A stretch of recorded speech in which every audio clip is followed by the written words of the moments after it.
Good morning, students. Today, the topic of our discussion is AC voltage controllers.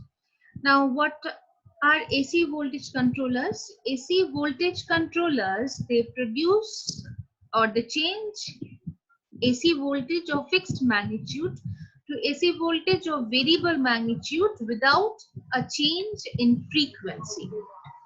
Here, you can see this AC voltage controller. Now, principle of phase control or how we obtain AC voltage controllers. Now, before I go into it, where this AC voltage controller comes into play, where AC voltage controllers are used. Now, mainly they are used for domestic and industrial heating. They are used application. They are applied in transformer tap changing. They are used for lighting controls. They are used for single phase and three phase AC drives, and they're used in starting of induction motors. These are the very many areas where AC voltage controllers are used. Now here in this particular circuit, you can say we have a supply voltage of fixed magnitude and fixed frequency. Here we have a thyristor and here we have a diode. Now, in the positive half cycle, the thyristor is forward biased, and at a particular gate voltage here, at this particular gate voltage applied at this particular point, thyristor is fired here, and so the output voltage is obtained in this manner here up to this.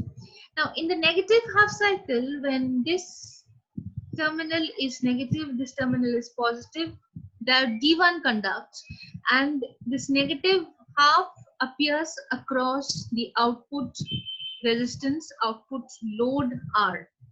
So we get output voltage which is this. We obtain at the output a voltage which is this. Again, the cycle is repeated as you can see from the curve. Now, similarly, the current is reduced by divided by R. Here, when the peak is Vm, as Vs is equal to Vm sine omega t, as the peak is Vm, the current waveform will have a peak of Vm by R. Here, alpha is the firing angle. Now, this is a single phase half wave AC voltage controller. Why half wave? Because the positive half and the negative half are not similar, not symmetrical. So this introduces harmonics in the system, as the positive half and the negative half are not symmetrical, and it is unidirectional. Only the positive half phase control of the positive half can be done, the negative half cannot be done. And in order to obtain the RMS output voltage, what we do, RMS means root of the mean of the squares. That means first we take root to the power of half. Mean means 1 by 2 pi, the total cycle, and integrate it from alpha to 2 pi, and square it means Vm square sine square omega t d omega t. This, if you integrate, you will be getting an expression of Vm by 2, 1 by pi into 1 by pi, and the brackets 2 pi minus alpha plus sine 2 alpha by 2, bracket closed.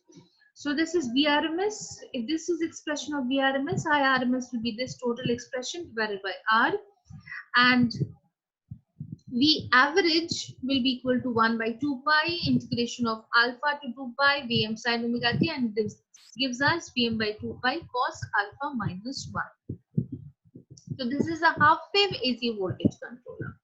Now this circuit which we are seeing, this is a full wave AC voltage controller, and we can see here the output is symmetrical in the positive half as well as in the negative half. And since this is symmetrical in the positive as well as in the negative half, we do not have harmonics in the we do not have a DC component in and the output waveform. And here, when this is positive and this is negative, the thyristor T1 conducts. So T1 conducts, T1 is fired at an angle of alpha. So we get the output like this. And in the negative half cycle, when T2 is fired, so this T2 is fired here, and this waveform appears across the output.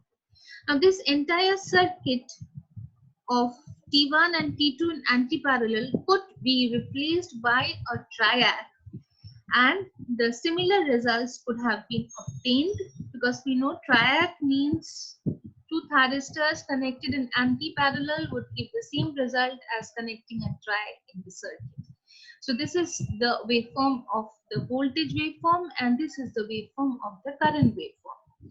So single phase half wave AC voltage controller with R load. Here we can easily see that the average waveform of this, the average of this waveform is 0 as the positive half and the negative half are both similar, and so V average is equal to 0, but we get the root mean square voltage as Vm by root 2 into 1 by pi into pi minus alpha plus sine 2 alpha by 2 to the power of half, that is 2 to the power, under root the entire expression. Now this is single phase full wave AC voltage controller with RL load. Now here this RL load, we know the function of inductance in the load. Due to the presence of inductance, the current will not reach 0 even when the voltage has become 0. Here we can see another thing, that this gating, as we were taking pulses here we were taking pulses. Here pulse gating was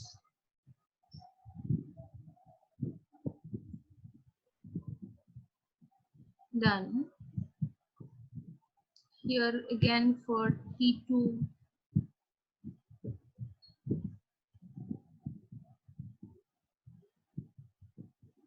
like this, pulse gating was done.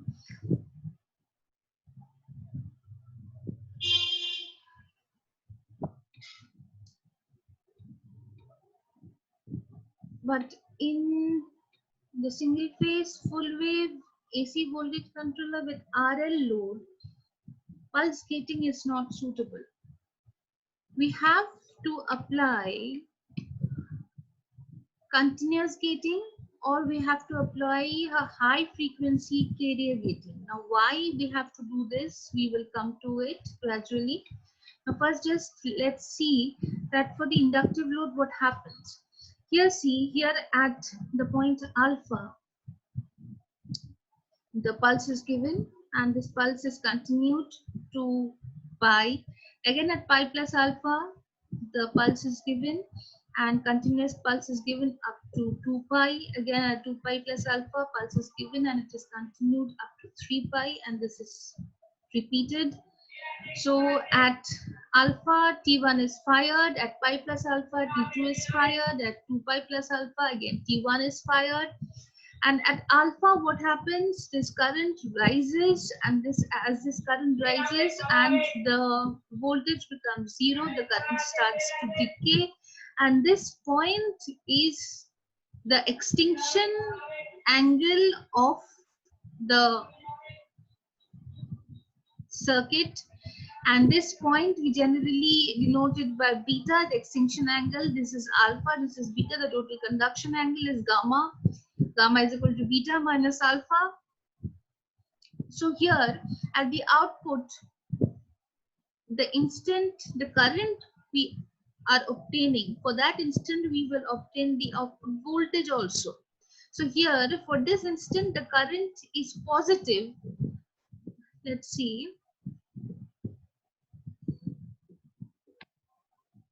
See, for this instant the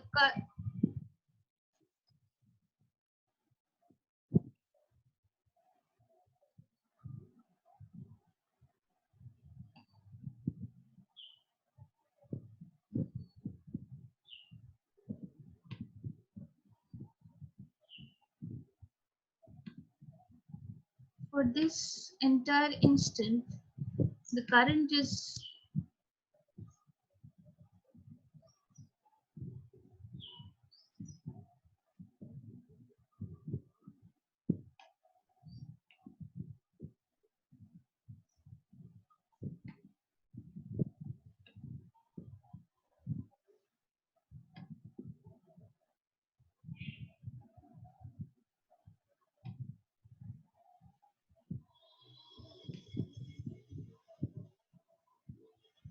okay. This entire instant from alpha to beta to this particular angle, this current is there. So if the current is there, we will obtain a voltage at the output. So from alpha to beta, we can see we are obtaining a voltage. From here to pi, we are getting a positive voltage as the input voltage is positive, and from this instant to beta, the input voltage is negative. As the T1 is conducting, so the voltage obtained across the output is negative. So we are getting this negative small portion of the negative we are getting across the output. Now let us come to the point that why pulse gating is not suitable, why we are putting a carrier high frequency carrier signal, or we are giving a continuous pulse, continuous signal at the gate terminals. Here, see, this is the supply waveform. This is the gate pulses. This is if we were applying gate pulses Ig1 at an angle of alpha, Ig2 at an angle of pi plus alpha, Ig1 again at an angle of 2 pi plus alpha, and Ig2 again at an angle of 3 pi plus alpha. So this current was starting to rise as soon as the pulse is given at alpha. It is rising, and here it is falling to 0 at an angle of beta. Now here gamma is the conduction angle, which is equal to beta minus alpha. This angle is beta, or this angle is alpha plus the conduction angle gamma. Now this angle is pi plus alpha, where this gate signal is given to thyristor T2. Now, when this waveform, when this current is flowing through thyristor T1, see,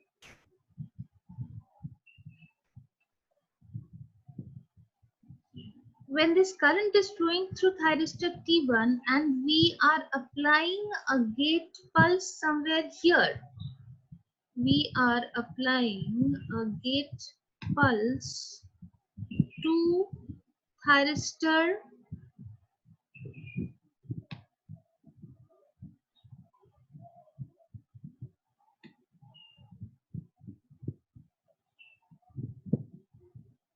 T2 somewhere here. But here the current has not come to 0. Now when this thyristor T1 is forward biased, there will be a voltage drop of around 1 volt across this thyristor T1. That will be the on-state drop of this device. Now this on-state drop of this device is a positive voltage. That means here this will be plus, this will be plus, and here this will be minus.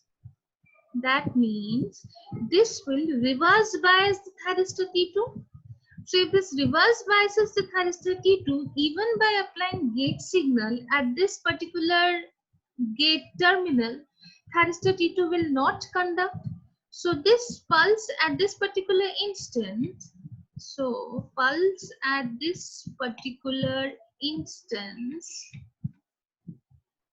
here, pulse at this particular instant, if we apply a pulse at pi plus alpha here, it will be useless because thyristor T2 is reversed bias at this particular instant, and hence we do not apply gate pulses like this. We apply a continuous signal. Continuous gating is done. That is, after the current has ceased, after the current has stopped, current has become zero. Thereafter, the thyristor T2 will take up the pulse and it will start to conduct, and then we will get the rest of the half across the load. And there is a problem with continuous gating. There are switching losses with continuous. The gate signal becomes, gate terminal becomes heated as this continuously this gate is given a pulse. So generally what is done, this high frequency carrier gating is given, which reduces the stress on the gate terminal. Okay, students, today this is a short lecture on AC voltage controller. This is what you have for AC voltage controllers. In the next class, I'll be coming up with cycloconverters. Now, in AC voltage controllers, as we have seen that it can transfer, it can change AC voltage of fixed magnitude into AC voltage of variable magnitude.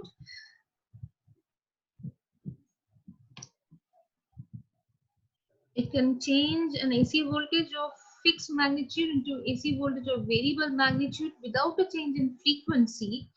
Cycloconverters can change AC voltage of fixed magnitude into AC voltage of variable magnitude and AC voltage of variable frequency. So that we will see in the next class. That's all for today. Thank you.